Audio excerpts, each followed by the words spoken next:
तो कोणीतरी कुत्रा आम्हाला शिव्या देतोय। समोर ये ना, कालपासून तुझा फोन बंद आहे। तुझ्यात एवढा दम आहे, तुझ्यात एवढी ताकद आहे, तुझ्यात एवढी क्षमता आहे, तुला इतिहास माहित आहे का?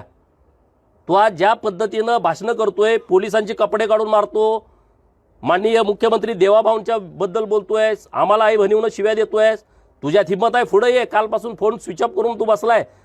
तुझ्या बापांशी मी लढलोय, जेवढे तुझे बाप आहेत ना इथं महाराष्ट्रामध्ये त्यांच्याशी मी लढलोय। तुझ्याशी लढायला कुत्र्या मला गरज नाही, आमची पोरच तुझी चड्डी काढून टाकतील, त्यामुळे तू त्या भानगडीत पडू नको। परंतु जी पद्धत आता पश्चिम महाराष्ट्रामध्ये सुरू आहे ती प्रशासनानं थांबवलीच पाहिजे। छत्रपती शिवाजी महाराजांच्या पुतळ्याची जबाब माझ्यावर सोपवा। अंजनगावमध्ये पुतळा बसवायचा आहे ना, माझ्यावरती सोपवा। अरे 5-10 हजार ढोल घेऊन आम्ही तिथं बसवतो पुतळा, पण ज्या पद्धतीनं तुम्ही खेलोबा देवस्थानच्या परिसरामध्ये चुकीच्या पद्धतीनं रात्रीचा आणून पुतळा बसवताय, ही गोष्ट कदापि सहन केली जाणार नाही।